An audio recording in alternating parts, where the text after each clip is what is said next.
magaalada Toronto ee dalka Canada ayaa lagu qabtay bandhigga buugga dareen iyo nafbarasho oo uu qoray qoraaga iyo suxufiga Soomaaliyeed Tahliil Colaad oo ka yimid dalka Jarmalka.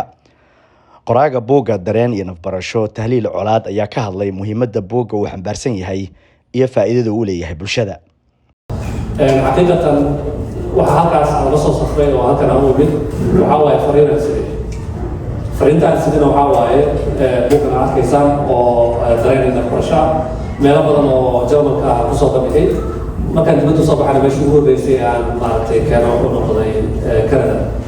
aniga waxaan ka shaqeynayaa caafimaadka maskaxda ka shaqeynaya meel lagu soo dhaweeyo dadka qaxootiga waxaan qaabilsanaa dadka Soomaalida iyo dadka Afrikaanka ee Afrikiis ku hadla. waxyaabaha marka intaan meeshaas jooga aan la kulmo waxay ahayd qof walba oo yimaada ugu yaraan dhibaato qaba haddii ahaan lahayd marka hore soo kulmay haddii ahaan lahayd filasho uu qabay oo marka qurbaha uu yimid uu ka waayay dadka waxay aaminsan yihiin marka qurbaha la yimaado in noloshiisa saaran tahay in sharciga miisku saaran yahay in maaragtay guriga qofka hore ka helayo inuu gaari ka haysan karo nolosha quruxda badan ee marka qurbaha la joogo dadka gudaha jooga loo sawiro waxay keentaa qofka filashooyin badan uu qabay inuu waayo ama uu heli waayo. waxaa jira dad dhibaatooyin la soo kulmay kufsi hadday noqon lahayd jibdin hadday noqon lahayd dad ehelkooda hortooda lagu dilaa qurbaha yimaadaan dad iyaga ka badbaaday dhimasha ay yimaadaan oo maaragtay xaalado adag la kulmeen dadkaas oo dhan marka waxay keentaa markay qurbaha yimaadaan oo xaalado kale la kulmaan culaysaa la qoro. marka dadkaas markaan arkay oo aan qaarkood la kulmay oo aan wareystay oo qaarkood aan caawiyey waxaa ii soo baxday dhanka caafimaadka maskaxda Soomaalida ay ka maaragtay ka aradan tahay ama maaragtay dhibaatooyin badan ay ka qabtay. qof walba oo bulshada ka mid ah marka uu arko meel bulshada ay uga baahan tahay waxaa rabaa inuu maaragtay isku dayo inuu wixii uu markaas ilaahay garansiiyo ama awoodiisa ah uu ka tuuro. marka waxaan gartay ugu yaraan bal maadaama dhibaatooyin badan ay jiraan inaan lagu koobin dadka caafimaadka maskaxda maaragtay taageerada u baahan ama maaragtay xanuunada qaba in lagu koobin laakiin bulshada dhan ay ogaato muhiimadda uu leeyahay caafimaadka maskaxda. buuggaana marka fikirkiisa ku soo dhacay oo ah qofka inuu asiis barto marka hore yacni bini'aadamka dareemuu leeyahay wuxuu leeyahay maaragtay shucuuruu leeyahay qofku muujiyo wuxuu leeyahay maaragtay shucuuro qofku muujiyo leeyahay. waxaa jira waxyaabo gudaheena ku jira oo aynaan annaga mararka qaar banaanka usoo saarin culays hadduuna haysto mid famil ha ahaado mid bulsho ha ahaado mid ku saabsan kalsoonida iyo maaragtay qanaacada qofka ha ahaado waxyaabo badan marka jiro qofku u diidaayo in dareenkiisa uu muujiyo. annaga Soomaali haddaan nahana qof dareenkiisa inuu muujiyo waxoogaa waxay nala tahay ceebay nala tahay macaayay nala tahay. mararka qaar ragga inta badan yaqaano in ragga markuu maanta u ooyo waxaan dhahnaa nin raggaa tahay saadkee maxaa u weynaysaa gabar maa tahay marka gabdhaha ku reebnaa ooyinta iyo maaragtay waxyaabaha dareenka ku saabsan. laakiin xaqiiqdii markii laga hadlo dumarka waxay nooga fiican yihiin in dareenkooda muujiyaan yacni waxa ay qabaan way sheegaan qadabkii waxa ay dareemayaan oo laga arkaa. marka annagaa marka dhibaatada ragga markaan nahay annagaa dhibaatada noogu sii badan tahay.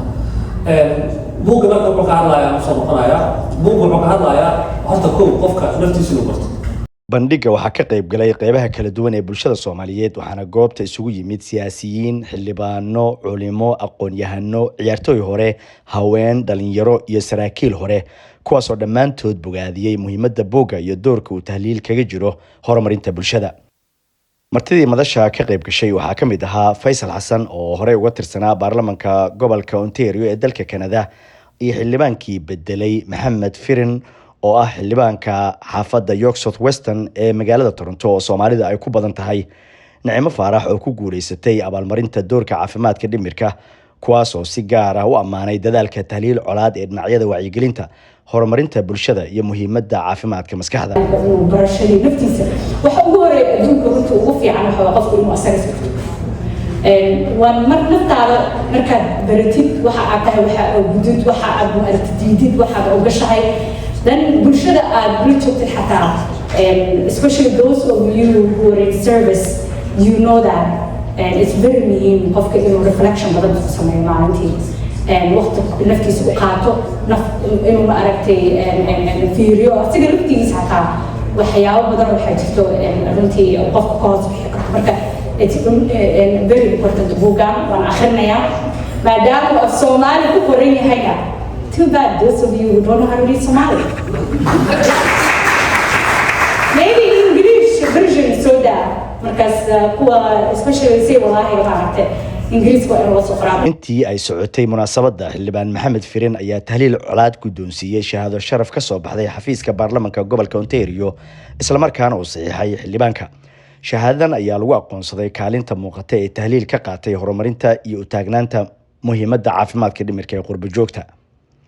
sidoo kale Cabdikariin AK oo ka tirsan xafiiska duqa magaalada Brampton ee gobolka Ontario ee dalka Canada ayaa casuumaad rasmi ah u fidiyay tahliil taasoo ka timid xafiiska duqa magaalada Patrick Brown halkaas oo lagu guddoonsiin doono tahliil shahaado sharaf iyo warqad mahadnaq ah oo lagu aqoonsanayo adeegiisa iyo kaalinta uu bulshada Soomaaliyeed ku leeyahay.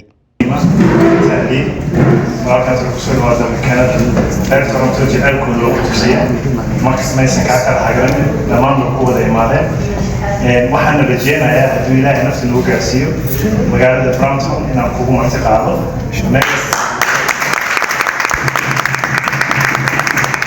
taasina maahan boggaagana Brampton Library sin la geliyo. So I want to say thank you to our brother I want to say his name. Tahlil properly. He is contributing to normalizing this discussion. It's long overdue.